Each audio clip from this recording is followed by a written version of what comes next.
Now we're going to actually take the Google documents and see how we can apply it and use it during the actual webinar. So let's say you have a presentation up as I have here, full screen, full slide. Regardless of what you're showing, the facts coming up are going to be identical. So I've invited two people. We have an FM and we have an SR. So you have to have, in order to show this, I have to have at least two guests, which I've invited, and they're in the background. Anytime you want to do a breakout session, you'll have to go to Activity and choose an activity. I'm going to click Choose an Activity, which opens up another web page. I'm going to create another activity. If I've done one before, so that's why it said create another. If you are doing this for the first time, this is the screen you'll see where you have a choice of either editing a document together or viewing a video, image, or PDF. So let's take a look at editing a document together. Now, from previous classes in my Google Drive, I have all these single web documents, so to speak, as Google Docs. And they're labeled Level 2 Activity, Session 3, different names that I've used. But let's just say you're starting from scratch and you want to create one from the very beginning. So I'm going to hit Add New, which will open up a screen asking to log into your Gmail account. Obviously, you must have a Gmail account if you're going to use Google Drive and Google Docs. Now, once it opens up, all of these have been pre-established for me. I've built them.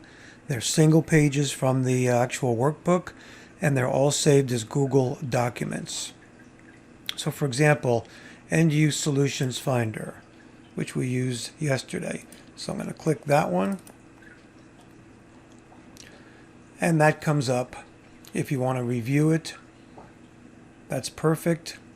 You can just make sure it's okay and go back to this. It's already in here because I've selected it. Anything you've selected will now appear in this list. So let's select it as one of my documents to be edited.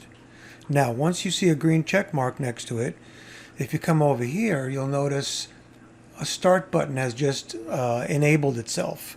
To the left, you'll notice your attendees. Now, I have two attendees. So because I have two attendees, I can either have one breakout session or two breakout sessions. So, breakout A, SR is in that one. Breakout B, FM is in that one. Now, these little helper screens come up letting you know what you can do. We don't have to worry about it because we just did it. I can, if I had enough people here, I could move SR over to this B. I could take SR and put back. But let's leave one in each group. Two breakouts. Each one will get the same document. I'm going to hit Start.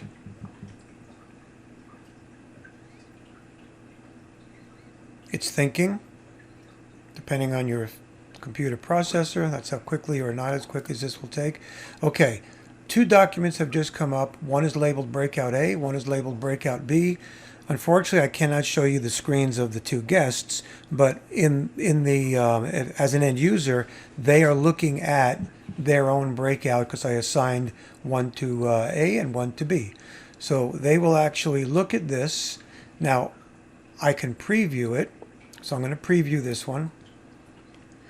Anybody in Group A making notes here will show up here. I'm going to preview B. Preview B. Anybody in B making notes here will show up here. Now I can quickly maybe go to B and type something in. Right now I'm on the other computer typing in a couple of comments here so you can see.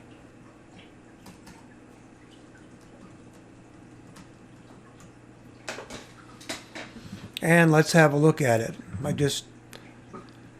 Okay, so whoever's in B just said this is not easy. So you can keep an eye on what the groups are doing, and if you hover next to it, their name is not showing right now. Let me show you here. As it comes up when you preview it, if there was enough people here, their name would come up next to it, so you can actually see who's writing in the notes. Now, as far as joining, that's a little bit more difficult. If I wanted to join B, in other words, I wanted to add comments, I would click join, and now I can make my own comment. I'm going to change the color so you can see it. I can just give them words of encouragement. So they're all seeing this. Everybody's seeing this. So obviously my name's coming up here because I typed it. This is not easy. Whoever would have typed it, their name would have come up, and then my comment back would be this. So we go back. Now the thing is, on the top you can have a lot of tabs open. Just remember, if you want to go back to your training, just remember what tab. In this case, GoToTraining was the tab I had open. You could pick the wrong tab. If you pick this one, you know, it's here. I don't need that any longer.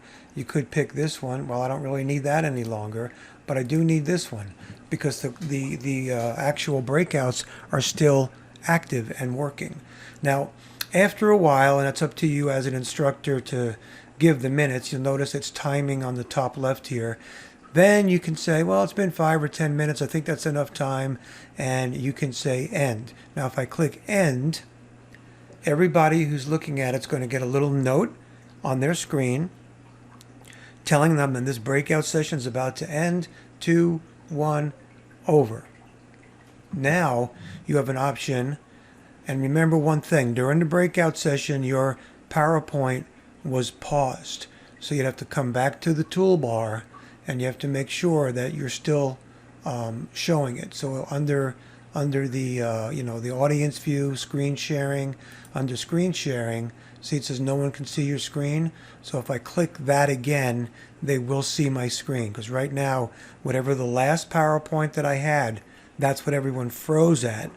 Not so much froze, but paused. So if you want to re-enable and let them look at this, and we can look at this together, we would click on Breakout A, and any comments made from A, which we didn't hear, but any comments made would be shown. You may close this page. It tells you when a web page is no longer valid. If you get all screwed up and everything fails, and you go, I think I just lost my link, and they're gone, just go back to the activity tab right here, choose an activity, let it reopen, and there's breakout B, because we already looked at A, and there's B right here. So if you want to go back to your original activity, A, and you accidentally closed it, so this would have been A, this would have been B, I recommend maybe during that time you're showing these, leave those links open. Don't start closing the links at the top of your web browser, because more than likely you'll make a mistake and close the actual document you're trying to look at. So leave them open. Just be aware of how to get back, and it'll actually work. If there's a link that's open that's not valid, it will tell you may close this page, right? And that's pretty much how you do it. You can get back here. I'm going to open this up here. I'm going to show my screen again. If I click this, then the presentation that I have up will continue. The presentation that I had originally, which was this, and I click it, and we're back online. The activity tab is always going to be here. There's going to be all these webcam, audio timer, just like in the level 1. The level 2 is identical. It's the same thing. It's the same program. The only difference is we're going to take advantage of the activities. And as far as choosing an activity, once again, I just clicked on it. Because I just had this one here, I'm going to have to click on choose another activity. View, edit. Edit is what you want to do. Every time you do this, Google Drive will place the actual files, and you'll see them here. So it's recommended you do a practice session, and every breakout session you want to occur, you create it. Just create another laptop in your house, sign in under a different name, create a phony name, whatever you want to do, but create a test class. so that as you bring in a new activity, they will appear under your account, and it'll make your lives very easy. Thank you, and I hope this helps.